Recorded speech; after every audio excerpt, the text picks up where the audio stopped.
자, 두 번째는 arbitrariness입니다. 이거는 아까 말씀드린 대로 무슨 형태를 만들거나 뭐 하는데 어떤 근거를 안 가지겠다라는 겁니다. 이래서 이랬다든가. 보통 건축하는 사람들도 굉장히 아주 이성적인 사람이 많기 때문에 어떤 계획을 하는데 다 이유가 있어야 돼요. 이 형태가 나오는데 이래서 저래서 이렇게 나와야 됩니다. 그냥 나오는 거는 별로 안 좋아하죠. 자, 그런데 그런 것에 대해서 왜 그래야 되니? 에? 왜 그래야 돼? 라고 하는 하나의 말하자면 파가 나왔는데 그게 해체주의입니다. 이 해체주의를 얘기한 사람은 당연히 작 데리다의 영향을 받았겠죠. 데리다가 텍스트라고 하는 걸 해체해서 오히려 텍스트를 잘 읽을 수 있다. 뭐 텍스트가 제대로 된 텍스트가 된다. 이런 식으로 얘기하듯이 이 사람들은 해체주의 방법으로 건축을 합니다. 건축가 중에 대표적인 사람이 아이젠만, 리베스킨트 이런 사람들입니다. 다 가보신 분이 있을 거예요. 베를린에 있는 주이시 박물관. 형태 아주 요상하게 생겼죠. 뭐 번갯불처럼도 생기고. 그리고 이렇게 막 찢습니다. 이렇게 찢었습니다. 자, 유대인 박물관이니까 실제로 들어가 보면 그 사람의 느낌이 이렇게 와요. 아주 날카롭게 생긴 모서리 공간, 그 다음에 시커먼데 이렇게 상체기가 난 것 같은 데서 새어나오는 빛, 아주 기분 나쁘고 조용하고 어둡고 이런 공간. 자, 이런 공간을 진짜 설계 잘했다라고 막 생각이 나요. 근데 그 공간을 만들어내는 건 절대적으로 이 사람의 하나의 천재적인 조형의지고, 왜 그랬냐면은 답을 못하죠. 어떤 논리적 근거에 의해서 그게 나온 게 아니니까. 자기 직관에 의해서 그게 나온 거고, 그게 결국 통했으니까. 의사소통이 됐지 않습니까? 자, 이런 식으로 어떤 텍스트, 이거 건축을 텍스트라고 친다면 그 텍스트가 어디에 근거하는 게 아니라 그 자체가 임의성을 가지고 자체적인 어떤 발화를 자기 스스로 하는 것을 주장하는 경향, 이게 이제 아비트러니스인데, 리베스킨트가 그런 사람 중에 하나고, 아이젠만도 그 중에 하나입니다. 이거는 역시 베를린에 있는 유럽 유대인 추모관입니다. 진짜 전시관은 지하에 있어요. 지상에는 이 빈 땅에 그냥 이렇게 관 크기로 된 1m에 2m짜리 돌을 쫙 그냥 깔았습니다. 그냥 깔았어요. 아무것도 없어요. 다 똑같아요. 근데 뭐가 다르냐? 여기 보시다시피 이렇게 울렁울렁합니다. 땅도 울렁울렁하고 이 위에 있는 것도 울렁울렁해요. 약간의 주름만 있습니다. 자, 그러다 보니까 어떤 일이 벌어지냐? 이게 이제 이런 식의 놀이터도 되고, 요 끝에 가면은 아주 낮아갖고 벤치로도 쓰이고, 여기 가면 깊은 골짜기가 생겨갖고 이게 추모하는 사람들이 걸어가는 추모의 어떤 통로도 되고, 애들 숨바꼭질도 되고, 연인들이 이렇게 숨어서 키스하는 장소도 되고, 그래요. 저는 이 공공건축은 이래야 된다라고 생각을 합니다. 왜? 공공건축이랍시고 광화문 광장에 지금 그렇게 해서 지금 뜯어고치려는 건데 온갖 거가 다 있어요. 분수도 있고요, 벽천도 있고요, 볼라드도 있고요, LED도 있고요, 뭐도 있고요 해갖고 이용하는 사람들이 마치 놀이동산에 가면 애들이 이것도 해고 저것도 해야 되고 그냥 돈 쓰기 바쁘잖아요. 마치 시민이 그 공간을 주체적으로 이용할 틈 없이 계속 뭘 갖다 주는 이런 공간이 제일 나쁜 겁니다. 여기는 건축가가 아무 일도 안 했어요. 그냥 돌만 깔았어요. 디자인 하나도 없어요. 그냥 똑같은 돌을 깔아놓고 주름만 줬어요. 자, 그렇게 해서 만드는 공간을 사람들이 놀이터로도 쓰고 추모의 공간으로도 쓰고 키스의 장소로도 쓰는 겁니다. 그러니까 이 얘기는 다시 말해서 뭐냐면 사용의 쓰임새를 건축가가 만드는 게 아니다라는 얘기죠. 건축가는 그냥 이런 울렁불렁한 것만 해놓으면 쓰임새는 사용자가 스스로 정하는 거다. 그러니까 이게 뭡니까? 이게 결국 텍스트에 있어서의 오서, 저자의 길을 포기하는 거죠. 과거에 건축가라는 건 아주 친절하게 이건 이렇게 쓰세요, 저건 저렇게 쓰세요 하고 막 이렇게 했다면 이 사람 건축가 같으면은 이상하게 생긴 젓가락 2개 주고 이걸로 뭣도 하고 알아서 해. 이렇게 하는 거죠. 자, 그러면 오히려 유저가, 시민이, 공공이 이거를 주체적으로 쓴다 이거죠. 그래서 이것이 그냥 형태적으로 이게 좀 독특해 보여서 저렇다라고만 보면 안 됩니다. 유행으로 좀 더 튀기 위해서 없던 형태를 만들었다 이런 것이라면 그거는 오래 못 가죠. 그런과 동시에 그 내재적인 어떤 건축의 쓰임새도 그런 식으로 근본적인 패러다임 전환을 아우르고 있기 때문에 이 건축물들이 평가를 받고 또 사랑을 받고 그러는 겁니다. 뭐 이 건물들은 잘 아실 거예요. 유명한 프랑크 게리 같은 사람이죠. 세계에서 설계비도 제일 비싸고 공사비도 제일 비싼 이런 사람들인데, 자, 뭐 월트 디즈니 콘서트홀 LA에 있는 거고, 이건 루이비통 파운데이션 파리에 있는 겁니다. 이 건물을 하나 만드는데 뭐 아시는 분은 아시겠지만 돈이 어마어마하게 들죠. 마치 금은 보석 세공하듯이 저걸 만들어야 됩니다. 기계로는 절대로 못 만들고 똑같은 부품이 없으니까 다 이거를 이제 말해서 추공예적으로 만들죠. 요즘은 그래도 컴퓨터가 있어서 이거를 전부 이렇게 사람 손으로 안 하고 이렇게 다 컴퓨터가 어느 정도는 만들어 와서 현장에서 조립을 합니다만 여전히 보통 공사비보다는 한 10배 이상 비쌉니다. 자, 그 다음에 이제 도요 이토라고 하는 그 일본 건축가의 작품인데 이거 뭐 같이 생겼습니까? 해면, 스펀지 같이 생겼죠. 저 사람은 그런 자연에서 있는 이런 해면 구조, 혹은 스펀지 같은 이런 구조를 그대로 건축으로 가져오는 사람입니다. 이게 오페라 하우스예요. 그리고 이게 다 구조입니다. 이 안에 이렇게 오페라 하우스가 들어가 있고 이렇습니다. 이건 뭐 같이 생겼습니까? 해초 같이 생겼죠. 어항에 해초가 들어간 것 같이 생겼습니다. 이 해초가 기둥입니다. 자, 이렇게 함으로써 이 안에 굉장히 자유로운 공간, 벽이 없는 공간이 생기고 이게 미디어 테크인데요. 그래서 미디어라는 게 벽이 없지 않습니까? 딱 기능에 맞는 또 그거의 상징성에 맞는 건물들을 만들어냅니다.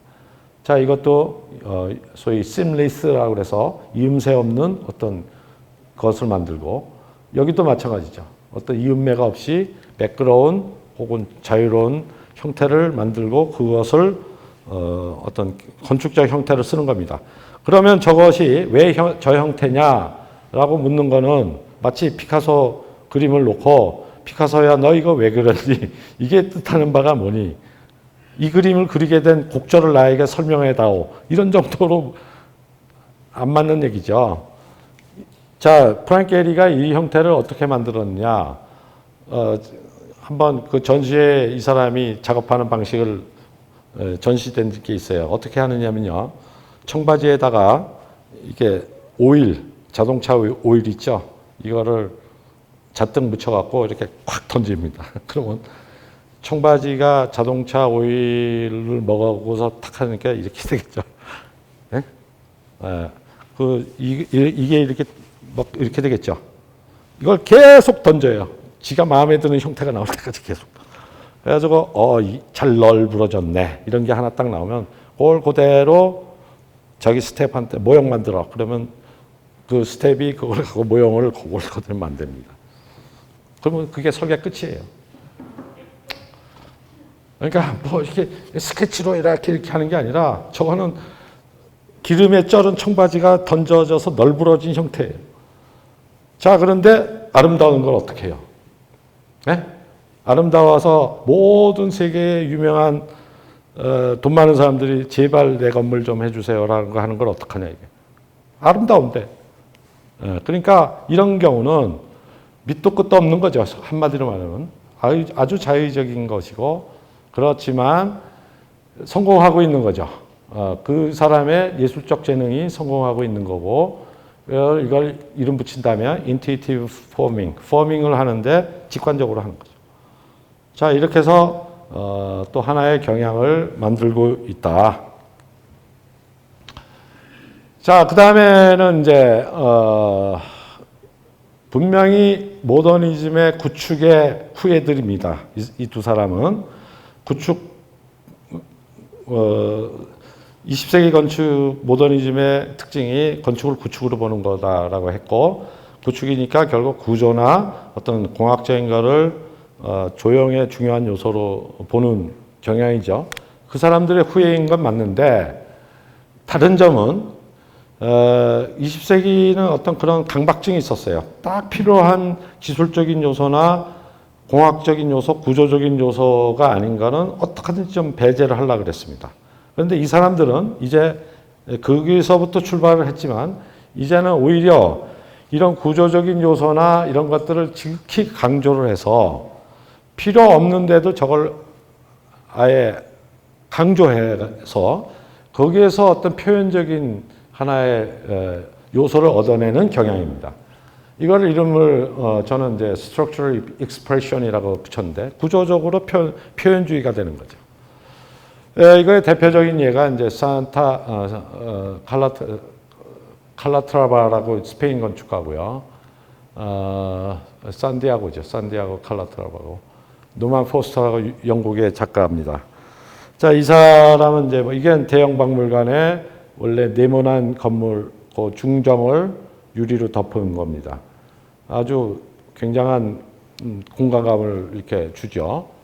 이거는 밀워키에 있는 미술관인데 이 태양을 가리기 위해서 태양이 할 때는 이렇게 날개처럼 이렇게 접고 태양이 없을 때 이렇게 열고 이런 키네틱 아트 흉내가.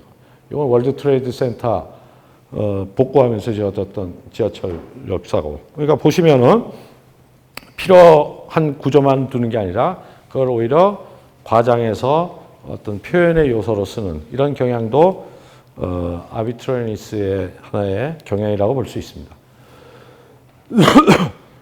또 하나의 이쪽 경향은 새로운 물성을 강조를 하는 겁니다. 과거처럼 벽돌, 나무, 돌, 콘크리트, 철 이런 고전적인 재료를 쓰는 게 아니라 온갖 게 다 건축의 표현 요소로 쓰입니다. 예를 들어서 이게 상하이 영국관이었는데요. 이거는 뭐냐면 뭐같이 생겼습니까? 무슨 목욕 타올 같이도 생겼고 아주 예쁜 고슴도치 같이도 생겼죠. 자, 이건 뭐냐면 유리섬유. 유리섬유를 아주 촘촘히 이렇게 내서 여기에 이제 겉이 끄트머리를 보면은 다 머리털 같이 생겼으니까 경계가 없죠. 그러니까 외부에 경계가 없는 건축을 만든 겁니다. 자, 이거는 또 안에 들어가면 이 유리섬유에서 들어간 빛이 아주 바늘 구멍을 타고 다 들어가고 안은 또 아주 환상적으로 이렇게 만든.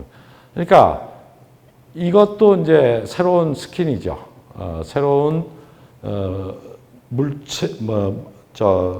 물질을 써가지고 새로운 감수성을 만들어내는 경우. 자, 이거는 이제 반스게로라고 하는 일본 건축가인데 이 사람은 종이를 많이 씁니다. 이게 다 종이에요. 종이로 만든 파이프, 종이로 만든 마감재 이런 걸 써서 종이도 건축이 될 수 있다라는 걸 또 보여줍니다. 그 다음에 이제 딜러, 스콜피오 앤 랜더이라는 이 건축가는 아예 증기가 건축물의 외관이 됩니다.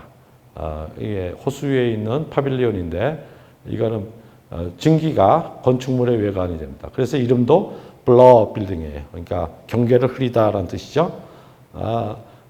이 시대의 건축적인 하나의 경향을 아주 극명하게 잘 나타내주는 건물입니다. 이거는 베이징의 2007년도 올림픽 때 세워진 수영 경기장입니다. 이렇게 생긴 요 나누기를 우리가 보로노이 다이어그램이라고 그러죠. 이렇게 마치 자연에 있는 물방울이나 논바닥 갈라진 거나 기린 같은 거나 거북이의 이 무늬를 보면 다 이렇게 생겼죠. 왜 이렇게 생긴 이유가 있습니다. 모든 자연에서 어떤 균열이 생길 때는 정확하게 이 120도로 균열이 생기게 돼 있어요. 그러니까 논바닥이 갈라질 때 이렇게 120도로 갈라지지 이렇게 무슨 별 모양으로 갈라진 거 여러분 못 보시죠? 비눗방울이 그런 거 못 보시죠? 그게 다 소위 연력학 제2법칙 때문인데 뭐 어쨌든 그런 거를 이용해서 요 패턴을 만들고 요거는 PTEFE라고 해갖고 저 합성수지입니다.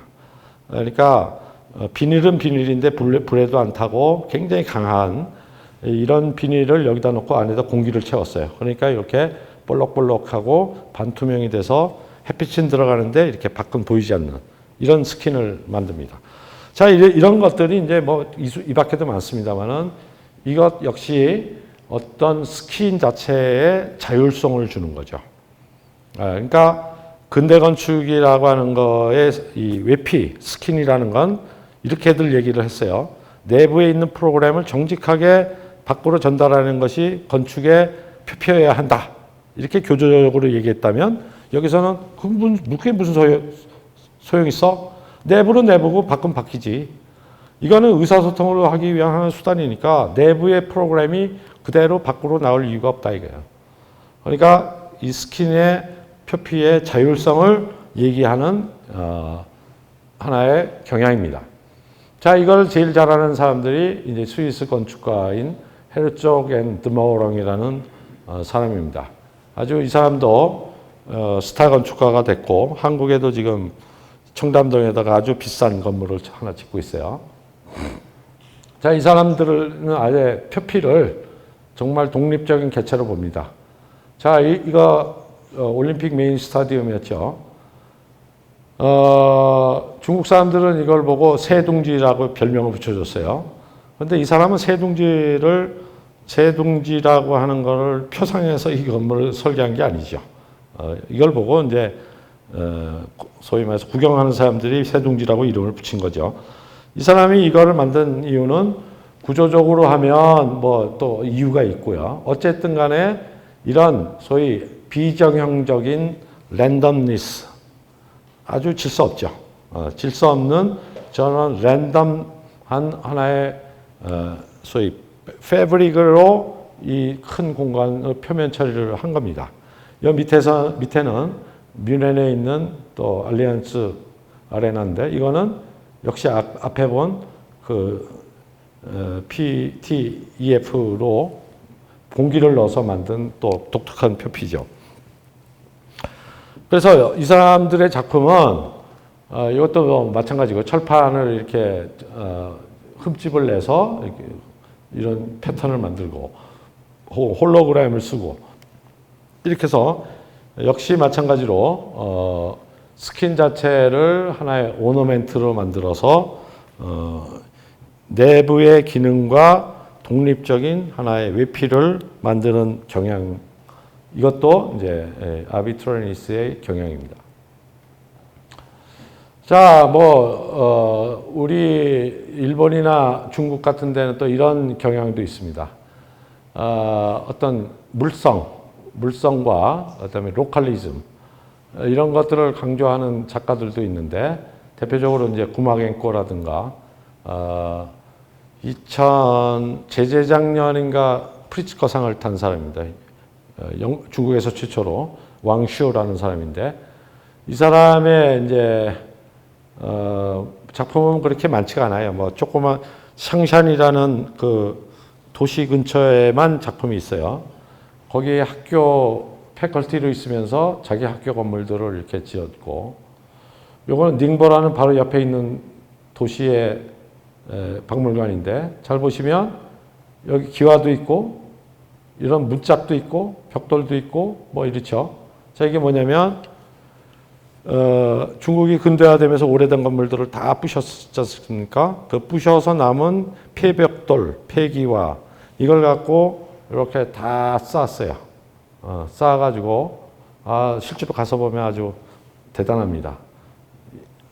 어마어마한 공이 들었구나. 정말 현대 우리나라 같으면은 비싸서 못 살 만큼 이렇게 하나하나씩 꼼꼼하게 잘 지은 건물입니다.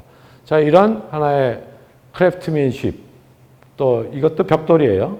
벽돌을 그냥 쌓은 게 아니라 벽돌을 공중에다가 이렇게 철사로 매달아서 반투명한 하나의 스킨을 만든 거라든지, 콘크리트인데 이게 마치 슬레이트처럼 하게 만든다든지, 이렇게 전통적인 재료를 쓰는데 어떤 지역주의적인 그 아우라를 보이거나 어떤 크래프트맨십을 강조하는 경향. 자, 이런 것들도 우리가 볼 때 하나의 자의성에 속하는 경향이다, 이렇게 볼 수가 있겠습니다. 도시에서도 이런 얘기가 다시 중요하게 됩니다. 도시도 근대 도시에서는 옛 것이라는 것은 일단 공적이죠. 없애야 될 것, 구시될 것, 전시될 것, 야만스러운 것, 덜 문명화된 것. 그래서 어떻게든지 그거를 철거하고 아주 번쩍번쩍하고 새로운 걸 짓는 것이 미덕이라 이렇게 생각을 했습니다. 20세기 중반까지 그랬죠. 우리나라도 옛날 건물, 구도심 이런 거 가차없이 다 밀어버리고 새 건물 짓는 거가 최고다라고 했었습니다. 자, 이게 다시 바뀝니다. 옛날 거의 소중함과 그 문화와 전통과 고고학적인 그런 층위가 얼마나 중요하다는 것으로 이게 인식이 바뀌죠.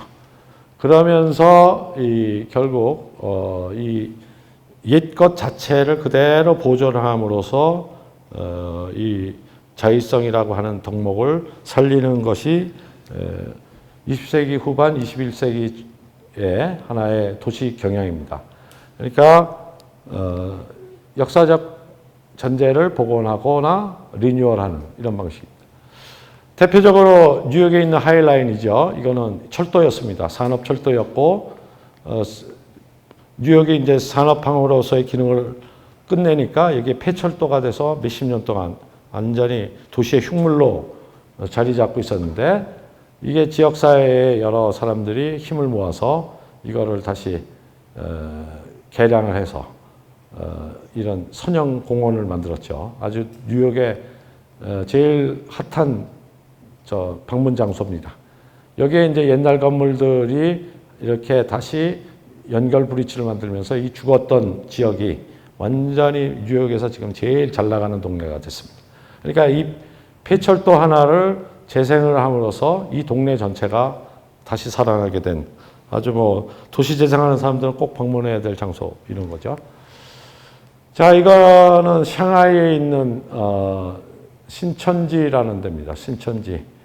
이거는 보시다시피 샹하이가 개항하자마자 프랑스 조개지였던 데예요. 그러니까 19세기 말, 19세기에 프랑스 건축이 그대로 남아있던 데입니다. 자, 이런 데가 상하이 전역이었겠죠.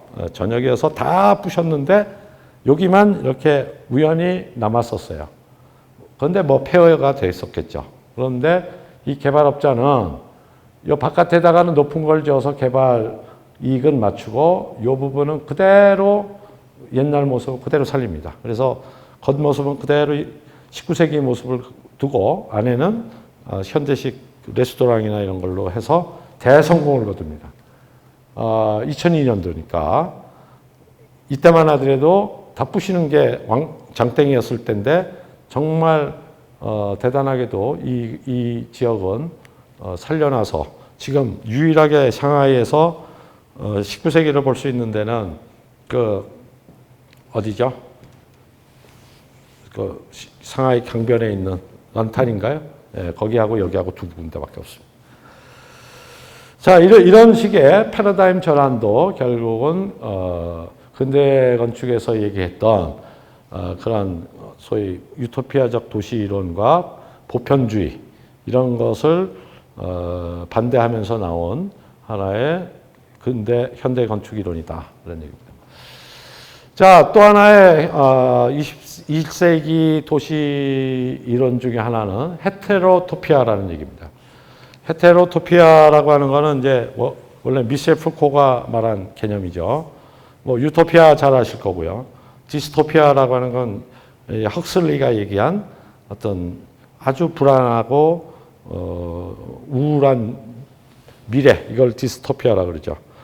그런데 푸코는 이제 또 다른 개념으로서 유토피아라는 건 세상에 없는 땅이라고 하는 거니까 그거는 뭐 하나만한 얘기고 헤테로토피아라고 하는 것은 일상성이면서도 비일상적인 공간 뭐 이런 정도로 아시면 됩니다. 예를 들면 이런 거죠. 무덤, 공동묘지. 뭐 일상적이죠. 누구나 다 죽으니까. 그러나 거기 가면 우리가 어떤 비일상적인 공간을 느끼죠. 뭐 이런 것 같은 성질을 가진 공간을 일컬어 우리가 헤테로토피아라고 얘기하고 어떤 경계에 있는 공간 이렇게 이제 뭐 이해를 하시면 됩니다. 예를 들어서 20세기적인 사고방식은 이런 거는 나쁜 도시죠. 예, 이거 아주 난잡하고 도대체 질서도 없고 주택과 가게와 상점과 오피스가 막 뒤죽박죽 섞여 있는 이런 도시. 또 신주쿠 같은 이렇게 간판으로 뒤집힌 도시. 자, 이런 도시가 아니라 깨끗하게 정비되고 널찍한 도로에 이런 도시가 좋은 도시라고 했습니다. 자, 그러나 그렇지 않다는 건 지난 시간에 얘기했죠. 우리가 큰 길과 작은 길을 둘 놓고 어디 길을 갈래? 그러면 우리는 작은 길을 갑니다. 사람이 막 부딪히면서 가는 그 좁은 길을 걸죠. 자, 그게 아주 비합리적인 인간의 어떤 본능적인 행태인데 근대 도시 이론가들은 그거를 마치 소위 선교사적 태도로 꾸짖으며 너희 그렇게 살면 안 돼. 이런 식으로 도시를 만들었다면 자, 21세기의 도시는 이걸 오히려 긍정하는 겁니다. 도시는 그럴 수 있지. 도시가 원래가 그런 거지. 그렇게 마치 이 일상적인 것 자체가 너무 거대하게 벌어져서 비일상적인 하나의 스펙터클이 되는 도시. 그거를 그 자체로 인정을 하자는 거죠. 자, 이런 헤테로토피아적인 것을 그대로 인정하자는 경향이 하나 있습니다. 또 하나는 이 공공성이라고 하는 거가 굉장히 강조가 됩니다. 예, 그 공공성이라고 하는 것 자체도 과거에는 어떻게 됐냐면 공공성이라고 하는 걸 이렇게 보죠. privacy or public 이렇게 얘기하죠. 사적이냐 공적이냐 이렇게 얘기해요. 그러니까 내 집은 프라이빗한 거고 문만 나가면 퍼블릭한 거죠. 자, 이게 딱 선으로 나와 너, 나와 우리, 나와 공적인, 사적인 거 공적인 게 딱 구분이 되어 있습니다. 자, 그런데 보세요. 골목은 뭡니까, 그러면? 그렇죠? 예. 큰 길하고 골목이 다르죠. 골목에 예를 들면 10집이 이렇게 모여서 살았다. 그러면 그 골목은 내 마당의 연장이죠. 길은 길인데 사실 그거를 퍼블릭이라고 하면 웃기죠. 그러면 거기다가 이제 이상한 용어를 붙입니다. 세미 퍼블릭. 그리고 마루는 방이 프라이빗이니까 세미 프라이빗 이렇게 붙여요. 세미라고 붙이면 좀 낫나요? 어쨌든 구분하는 거예요. 사실 그런데 원래 프라이빗하고 퍼블릭이라고 하는 거는 그것도 굉장히 근대적인 개념이에요. 이거에 대한 또 재미난 이론이 있는데 우리가 알고 있는 방이라는 게 오래전에 생겼을 것 같죠. 서양에서는 방이 생긴 게 부르주아 혁명 이후예요. 그러니까 18세기부터 생겼어요. 그전에는 왕도 자기 신하들하고 같은 방에서 잤어요. 일반 서민들은 말할 것도 없고. 뭐 말하자면 집이 있다 그러면 그건 방이 있는 게 아니라 큰 이렇게 이런 게 있습니다. 주인 침대가 있고 침대 하나가 있으면 그 침대에서 부부는 물론 자식 다 자고 손님까지 잡니다. 그리고 경우에 따라서 돼지도 자요. 거기서. 그러니까 집안에서 유일하게 구획된 데는 부엌인데 거기는 불을 쓰니까 거기만 이렇게 구획을 합니다. 우리가 방이라고 하는 것도 굉장히 원래부터 있었다고 생각하는데 그게 아닙니다. 그러니까 프라이빗이라는 개념 자체가 방이 만들어지면서 생겼고 그거는 19세기, 18세기 때 프랑스 때부터 생긴 겁니다. 우리나라도 마찬가지죠. 전통 가옥에 무슨 방이 있습니까? 창호지 문이라는 게 그게 문이에요. 다 들리고 다 보이고 그냥 구획이죠. 자, 이런 걸 잘 보여주는 그림이 있습니다. 1748년에 놀리라는 이탈리아 건축가가 그린 그림인데요. 이건 논리맵이라고 합니다. 로마를 그린 거예요. 여기 광장이 있습니다. 하얀색은 뭐겠습니까? 길이겠죠? 이걸 이제 우리가 피규어 앤 그라운드라 그래요. 건물은 까만색, 길이나 광장 하얀색으로 그려서 배경과 오브제 이렇게 나눈 겁니다. 자, 그런데 이건 알겠는데 여기 보니까 이게 뭐냐면 판테온이 있거든요. 판테온 지붕이 있습니까? 없습니까? 있어요. 그 다음에 여기 교회, 여기 박물관, 여기 역시 교회. 교회니 이거 다 지붕이 있는데 하얗게 그렸네요. 이상하죠? 그러니까 저거는 지붕이 있느냐 없느냐를 그린 게 아닙니다. 뭔 얘기를 하냐면 일반 보행자들이 들어갈 수 있는 데는 하얗게 그렸고 보행자들이 못 들어가는 진짜 사적인 집이나 저택 같은 거는 이렇게 하얗게 그린 거예요. 그러니까 이 그림은 뭐냐면 프라이빗하고 퍼블릭을 그린 그림이 아니라 말하자면 하나의 오버랩된 하나의 공공성 지도죠. 공공성 지도. 페데스트리안이 어떻게 들어갈 수 있는지를 그린 겁니다. 그거를 보면 어떻게 됐습니까? 분명히 하나의 지붕 덮인 공간이 있는데 거기에 사람이 액세스할 수 있으면 그건 퍼블릭으로 보는 거죠. 그러니까 원래 이게 오버랩돼 있습니다. 퍼블릭과 프라이빗은 딱 선으로 나눠지는 게 아니라 이렇게 오버랩돼 있는 거거든요. 자, 그런 개념이 근대 건축에서는 그걸 딱 선으로 나눠서 주택과 외부 공간, 주거지역과 안 주거지역, 공업지역과 아니 이렇게 다 모든 걸 이분법으로 나눠서 이거를 분리하다 보니 여러 가지 문제가 생겼고 21세기의 건축들은 그런 것들을 이 후기 구조주의의 도움을 받아서 극복을 하고자 하는 흐름들이 있습니다. 자, 그 다음에 세 번째, self referentiality라고 하는 겁니다. 형태가 스스로 만들어지는 거죠. 자, 이거는 21세기에는 아주 보편적인데 사실은 알고 보면 저 멀리 가우디까지 올라갑니다. 가우디 아시죠? 19세기, 20세기 초에 스페인의 유명한 건축가고 뭐 성가적 성당 뭐 이러면서 바르셀로나는 사실은 가우디 건축 보러 간다 이렇게 하죠. 자, 이거 아주 대단한 건축가인데 이 사람이 자기 물주 페이트론인 귀엘가를 위해서 납골당 성당을 설계하던 스케치입니다. 이렇게 스케치인데 이거는 좀 전문적 지식이 있어야 좀 이해하기 쉬우신데 이런 겁니다. 자, 이 모래집을 한번 생각을 해보세요. 모래집. 여러분들 여러 번 바닷가에 가서 모래집 보셨죠? 모래집 짓는 거가 어려운 거는 안을 긁어내서 공간을 만드는데 어느 순간 무너지죠. 그러니까 무너지기 바로 직전께 제일 좋은 건축인 거예요. 제일 얇고 공간도 크고 재료도 제일 적게 들고 이렇게 되는 거죠. 그 얘기는 무슨 얘기냐면 무너지기 전까지는 모르는 겁니다. 무너지고 나서야 그게 바로 전 것이었구나. 그러면 어떻게 해요? 다시 지을 수밖에 없죠. 자, 그래서 이렇게 생겨먹은 전통 교회당이나 고직성당이나 이런 것들이 다 여러 번 지어보고 만들어진 겁니다. 현대에서는 컴퓨터로 그걸 미리 알아보는데 과거에는 4번 지어보고야 한 번 정도 이렇게 제대로 된 게 나왔어요. 무너지는 거죠. 자, 이 사람도 똑같은 고민에 빠졌겠죠. 이걸 어떻게 이 형태를 만들 수 있나.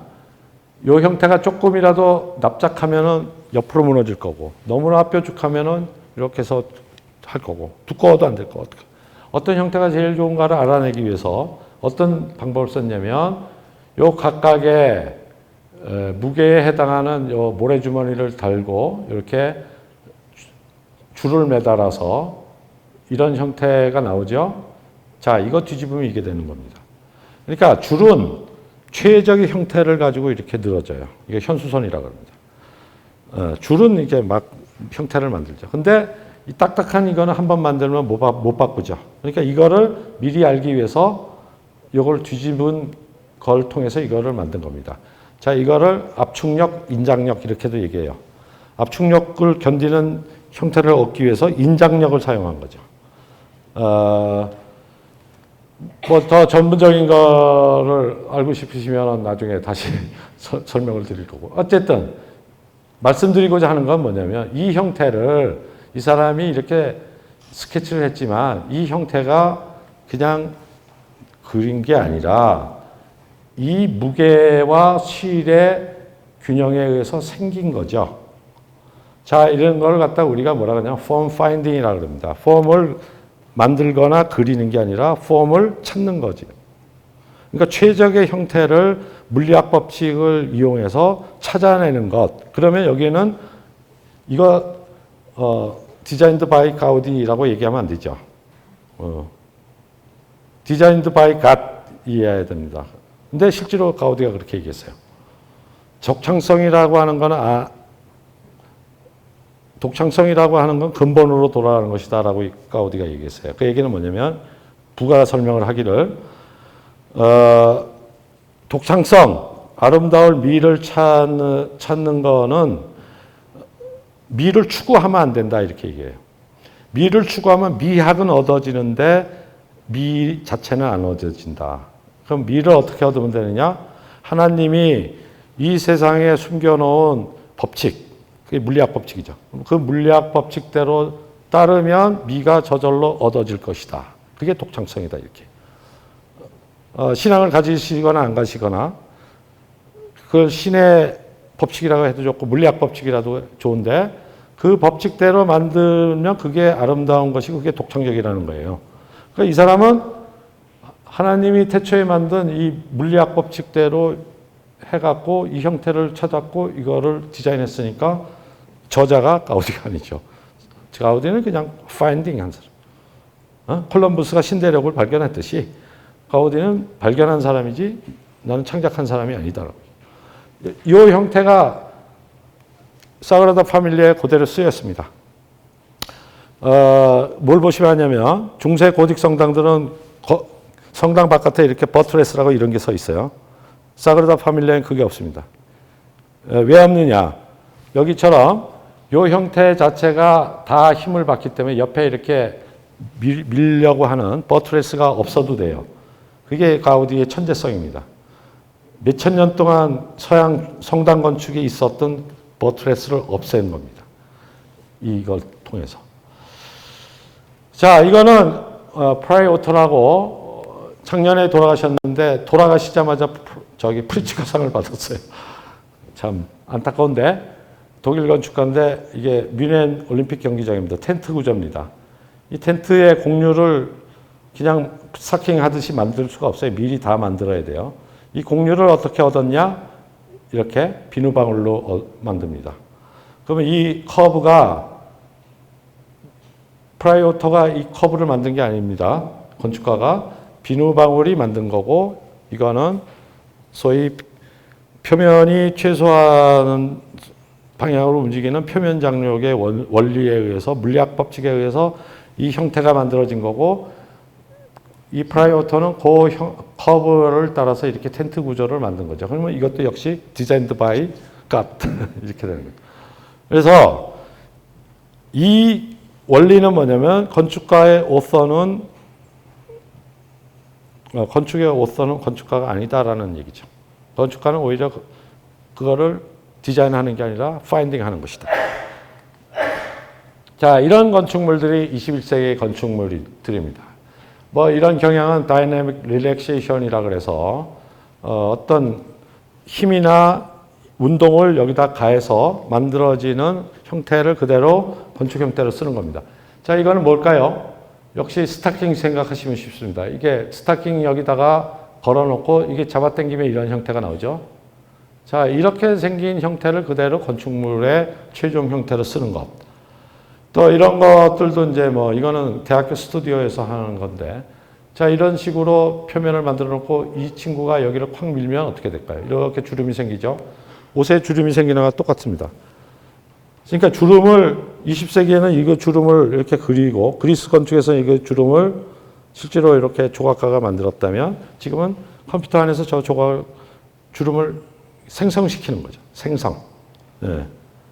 이런 것들도 마찬가지입니다. 이런 식의 부품을 가지고 던지면 얘가 이런 모양도 되고 이런 모양도 된다. 그러니까 건축가가 하는 거는 뭐냐면 이 기본적인 하나의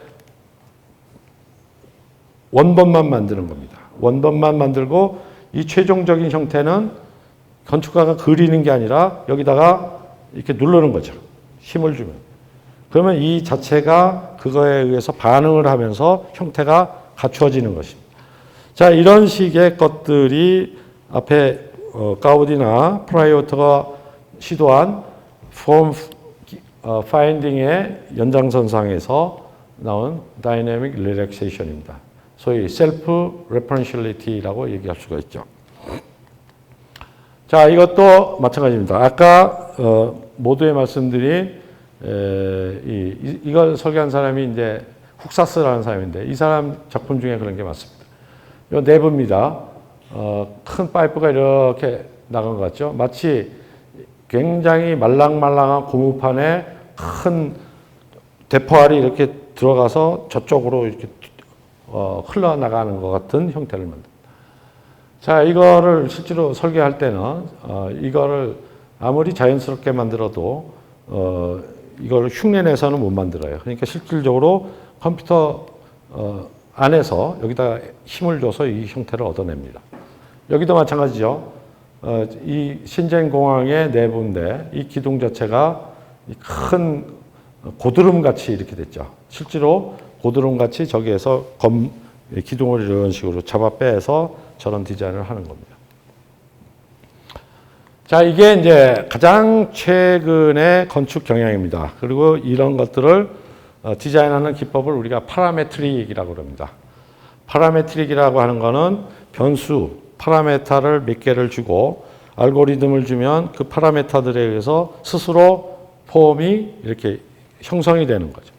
이런 걸 파라메트릭 디자인이라고 하고, 이렇게 된 거의 가장 큰 공헌은 역시 기술입니다. 컴퓨터 사이언스가 20세기 말 21세기 초에 놀랍게 몇백 배의 속도로 변했기 때문에 이런 현실에서의 그런 모든 액션이 컴퓨터 안에서 다 일어나게 되는 거죠. 뭐 예를 들면 이런 거죠. 만화 영화 할 때 제가 어렸을 때 봤던 노트르담의 꼽추 기억하실 거예요. 여러분도 그때 100명의 군중이 있다. 그러면 100명의 군중이 소리를 지른다. 그러면 다 같이 하나 둘 이렇게 하죠. 그죠? 마치 체조하듯이. 왜냐하면 그때는 한 장 한 장씩을 다 그려야 되니까 그렇게 할 수밖에 없죠. 요즘은 만화 영화 만들 때 실사보다 더 하죠. 왜 그러냐면 컴퓨터 안에 있는 그 모델에다가 이걸 다 집어넣거든요. 다 집어넣어서 각각 움직이게 하면 파도도 재현할 수 있고 회오리, 유리창 깨지는 거, 사람의 얼굴 표정 이거 다 재현하잖아요. 마찬가지 건축도 그 기술을 이용해서 저렇게 실제로 현실에서 힘을 받는 형상이 그대로 여기에서 재현이 됩니다. 자, 뭐 자하디드 우리 DDP 만든 사람의 작품 같으면 여기에 이렇게 생긴 거에 힘을 주니까 이렇게 자연스럽게 누른 형태가 나온다. 뭐 마치 이렇게 조약돌이 있는데 큰 바람에 의해서 부식이 되면 침식이 되면 이런 형태가 된다라든지. 이건 뭐 벤바버켈이라는 사람인데 여기도 뭐같이 생겼습니까? 이게 천에 주름을 준 것 같죠? 이렇게 잡아당기면 여기에 이렇게 주름이 생기는 것 같은 표현을 만든다. 판이 이렇게 휘어져서 간다든지. 자, 이런 디자인들이 가능하게 된 거는 역시 20세기 때도 마찬가지지만 이 시대의 지배적인 미학이 이거를 원하고 사회적인 어떤 프로그램이 이걸 원하고 또 기술이 이거를 뒷받침했기 때문에 가능하게 된 것이다. 자, 이게 이제 극단적으로 더 아주 첨단에 가는 사람들은 자기 건축을, 이거는 아직 실험적인 단계입니다. 본격적인 작품들은 아직 안 나왔는데요. 말해서 모포제네시스라고 그래서 아까 제가 생명체가 이렇게 발생하는 그 원리에 대해서 말씀드렸죠. 마찬가지로 건축물도 아예 하나의 수정란 같은 걸 만들고 그 수정란에다가 여러 가지 변수, 프로그램을 넣어서 스스로 이렇게 벌레가 이렇게 변하듯이 그렇게 건축물이 만들어져야 된다고 주장하는 사람들이 있습니다. 뭐 맹게스, 그릭린 이런 사람들인데요. 요거는 실제로 만들어진 거예요. 재료도 탄소섬유로 만들었습니다. 이런 식으로 만드는 거죠. 이렇게 컴퓨터 안에서 이게 다 제너레이트 되게. 지금은 좀 오바라고 생각해요. 실제로 뭐 저렇게까지 건축물이 생명체와 어날로지의 관계가 있어야 될 이유가 뭐가 있나. 그렇지만 뭐 그게 옳다 틀리다가 아니라 어떤 미래 건축의 어떤 지평을 넓힌다는 측면에서 충분히 의미가 있는 작업이고 또 이런 걸 통해서 또 관련된 여러 가지 담론들이 만들어지니까 충분히 저는 개인적으로 좋아하지는 않지만 의미 있다고 생각합니다. 자, 여기까지가 대강 셀프 레퍼런셜리티의 하나의 개념이 되겠습니다. 도시도 이제 이런 것들을 이용해서 아주 골 때리는 도시들이 나오죠. 뭐 대표적으로 자하 하디드 같은 사람들은 도시계획 자체도 이런 식으로 파라메트릭을 써서 합니다. 이게 도시예요. 이게 다 건물이고 도시가 이렇게 마치 거대한 공룡이 움직이는 것처럼 이렇게 돼야 된다고 얘기합니다. 그 다음에 이제 뭐 이 노먼 포스터가 아부다비에다 한 건데요. 이거는